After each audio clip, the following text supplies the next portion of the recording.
Meanwhile, the battle continues between Ukrainian forces and pro-Russia separatists in eastern Ukraine. We understand the army has launched a full-scale assault east of the country, and this is coming just a few hours after a ceasefire ended. Officials say rebel bases and strongholds are under attack from aircraft and artillery. A 10-day ceasefire ended just yesterday evening, with President Petro Poroshenko saying that criminal elements had thwarted the chance for peace. Western leaders in Russia have been urged to help prolong the truce.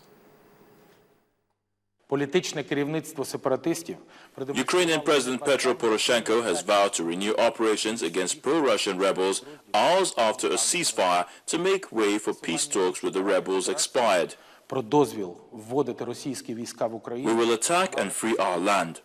The non-extension of the ceasefire plan is our response to terrorists, rebels and marauders, to all those who torture civilians, who paralyze the country's economy, who wreck payment of salaries, pensions and studentships, who explode railway stations and destroy water pipes, who deprive people of a normal, peaceful life.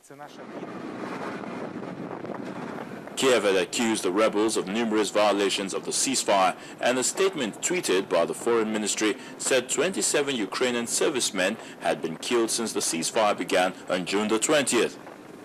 Meanwhile, government forces launched airstrikes and artillery assaults on pro-Russian separatists in eastern regions after President Poroshenko announced that he would not renew the ceasefire. That was confirmed both by a military spokesman and by the Parliament Speaker at the beginning of Tuesday's plenary session. Sporadic violence had continued in the eastern Ukraine despite a ceasefire declared by President Poroshenko on June the 20th to allow for peace talks with the rebels. Well, to discuss this further, the VOA's Moscow Bureau Chief Daniel Scherf joins me now via Skype. Daniel, thank you for joining me on The World Today.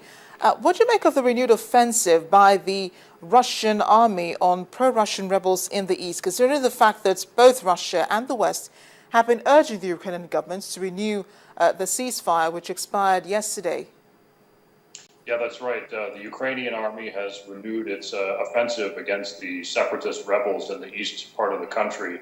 And essentially, the president, Petro Poroshenko, was under incredible pressure internally, domestically, to respond.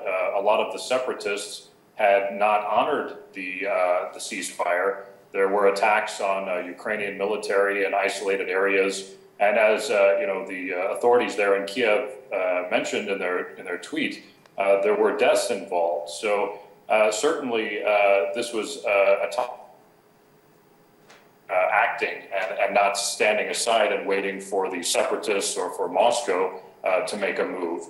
He had also urged for the separatists, the rebels, to lay down their arms as part of the ceasefire deal, and had offered an amnesty of sorts, a corridor out of that territory.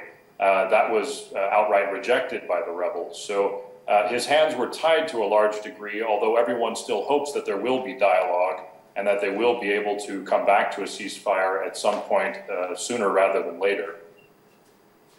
Well, it does seem like President Petro Poroshenko behaved like President Vladimir Putin, going ahead with the launch of the operations, the offensive on the pro-Russian separatists. But what does this mean really for both countries? Because the Russian President Vladimir Putin appealed to President Poroshenko to withhold this operation. He's condemned it, though. But what does this mean? What does this mean for both countries, considering what has happened now? Well, certainly this puts a bit of a strain on their relations. It seemed like there was some dialogue that was looking rather good for a while. There were conversations being held between the two presidents and also involving European leaders. So certainly this is going to put a bit of a cloud over all of that. Everyone was hoping that the ceasefire could be extended again, that there could be a laying down of arms, and that there could be dialogue to try and come to more of a political solution. Moscow, of course, accuses Ukraine of against its own people in the eastern part of the country. And Kiev wants to see Russia putting out some stronger statements to discourage the separatists from a lot of their more militant actions, and to try and see if they can also control the border better. we're seeing a lot of heavy armored weapons getting into rebel territory that they've used against the Ukrainian military, including shoulder-fired missiles and rocket-propelled grenades, rather large artillery. So certainly this and Western capitals and Kiev, of course, are saying that Moscow is in fact behind a lot of these weapons that are going across the border and fueling this conflict. I was actually going to ask you about that, Daniel, because it seems like more work is being done on the Ukrainian side than is being done on Russia's side. All Russia's done so far is condemn the Ukrainian government's actions against pro-Russian separatists in east of Ukraine. But I was going to ask, you're in Moscow. Have there been efforts, has the government announced any efforts so far in helping to stop the crisis in eastern Ukraine? Well, President Putin has participated in these dialogues with the German Chancellor Angela Merkel,